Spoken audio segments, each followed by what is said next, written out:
રામ ભગવાને પણ નવરાત્રિનું વ્રત કરેલું છે આપણી પાસે, એ પ્રમાણ સહિત વાત છે.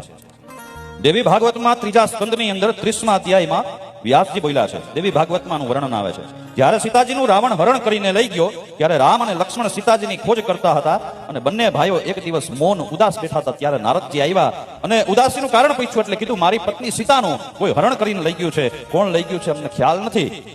ત્યારે નારદજી કહે છે કે હે રામ, તમારી પત્નીનું હરણ લંકાપતિ રાવણ કરી ગયો છે અને એ રાવણની ઉપર જો તમારે વિજય પ્રાપ્ત કરવો હોય ને તો હે રામ, હું તમને એક ઉપાય બતાવું. તમે શ્રદ્ધાપૂર્વક નવરાત્રીનું વ્રત કરો, એના ઉપવાસ કરી ભગવતીની વિધિપૂર્વક પૂજા કરો. આમ કરવાથી તમારું કાર્ય સિદ્ધ થશે અને રાવણનો તમારા દ્વારા વધ થશે.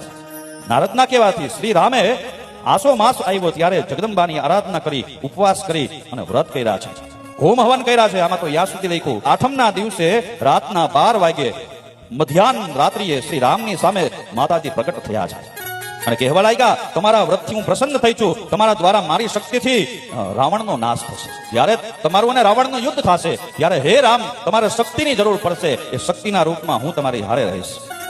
હે રામ, તમે આ નવરાત્રીનું વ્રત કર્યું છે, આગળ પણ તમે આ વ્રત ચાલુ જ રાખજો. દેવી વરદાન આપીને અદ્રશ્ય થયા. રામે નવરાત્રીનું વ્રત પૂર્ણ કરી 10મીના દિવસે વિજયાદશમીની પૂજા કરી, ત્યારબાદ સમુદ્ર ઉપર સેતુ બાંધી અને રાવણને માર્યો છે. આ માતાજીની કૃપાથી થયું.